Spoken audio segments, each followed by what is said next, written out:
H? Yeah. Hindi ka na ready sa... May bawi nga. Number bawi na. You're so balaw. So baliw talaga, so baliw. O sige, Sara ng Muñoz, Kiasi ba? Tapos na. Tatanong ko lang, bakit iba yung na-replay? Replay? Yeah. Like why?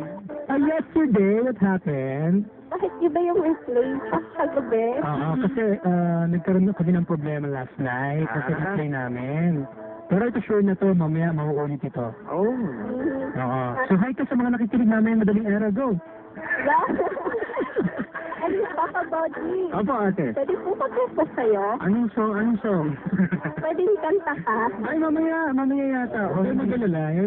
Patalipasin ba naman natin ng 2 oras ng walang batiwot acoustic band, di ba? Papakito? Ay kaming dalawang magkasama. Ikaw naman. Papakito. Ano yun? Ang galing mo mag-gitara. You know, I love you, baliw. You're so baliw. So balera. So baliw ka talaga. Salamat sa'yo, ha. See you ba? Abangan nyo mamaya. Meron po kaming third single ni Papa Bodji sa aming Batibot Acoustic Band. Nangyayari lang po yan kapag may sakit po at wala si Papa Bear. Huwag mo pong ipapanalangin, pero huwag naman po. Biro lang. Nakataon na naman po. Ito lang yung chance, diba? Ayan, chance. Kasi ako po ang number 1 fan talaga ni Papa Bodji. Ako the number 1 fan ni Papa Kid. Gusto rin ako sa Papa Bodji. The first time na narinig kitang kumanta, naniwala agad, sabi sa sarili ko, sana yung mama na ako. Alam mo, this will change my life. Ay, kasada kang blooming! Hindi, Papa Boy. Seryoso, nung first time kita narinig kumanta, sabi kong galing mo. Alam mo kung bakit? Lahat ng mga pangarap ng song, ikaw nakakagawa. Talaga? Seryoso, totoo. Bakit talagang sinadhanan mo kakilala tayong dalawa? Mama mo! Ay, nako.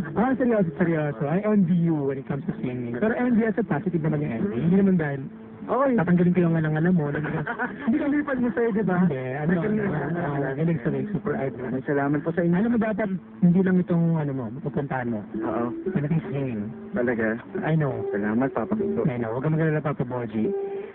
Kapag tapos mo sa radyo, may career ko. Seryoso. Meron kang career. Tapusin na natin yung radyo. Seryoso, pag tapos mo ng radyo talaga. Promise. Alright. Meron kang career. Singing contest, basta 25 and up, ikaw na mananalo. 25 and up. Kaya nag-isan ako eh. Wala kasi lahat kasi ngayon, puro mga teenagers ang Kasi nung time natin, wala pang ganito. Ay, ngayon lang umuuso yung mga ganyang reality show. Uy ko naman! Bubay! Ay, si Bubay! Papaki ko. Ayan. Si Bubay? Si Bubay! Joey Squirty Way! Bubay, kumusta? Pwede ka makausap, Bubay? Sandali lang. Hay ka naman. Hello, guys! Number 4, dear. Yeah, ano ba yung number 4? Hawakan mo yung microphone ko. Ayan. Kumusta, Bubay? Very, very much fine. Kasi ako sa Adi Tasbang today. Saan ka galing yan? Naka-makeup ka pa? Oo. Taping? Oo. Trabaho lang actually to, kaya may makeup ng konti. Anong ginagawa mong raketa ngayon? Ayan, nag-guest kami na Adi Tasbang sa Saan? Sige. Soon. Ayan. Bawal ka sabihin? First, Maria. Okay. Soon nga naman. Soon sa GMA. Basta sa GMA. Ayan. Mom's moment. Mom's moment. Ano namang raketang pinagagawa mo? Gumawa kami ng skit na kung nag-drama kami na success yung aming acting ability ni Ate Tessa. Ayan. Panoorin yan ng October 16. Soon. Pero aside from that, saan ka pa nila pwedeng mapanood? Ayan, gabi-gabi pwede kang pumunta sa Clowns at Zero Comedy Bar. May mga ganyan. Andun ako gabi-gabi, okay? Alright. Salamat sa'yo, ha? Thank you, guys. Thank you. Aba ng personal, no? Tapos mas nakikilala natin pag suot yung totoong buhok niya. Yung totoong buhok niya. Salamat sa'yo. Thank you. Bigay tayo ng song ka barangay, pagbalik natin, naniniwala ba ka sa third eye, sabi dito sa tanong ni Beth, asawa ni Kenny Loggins, mga kabarangay.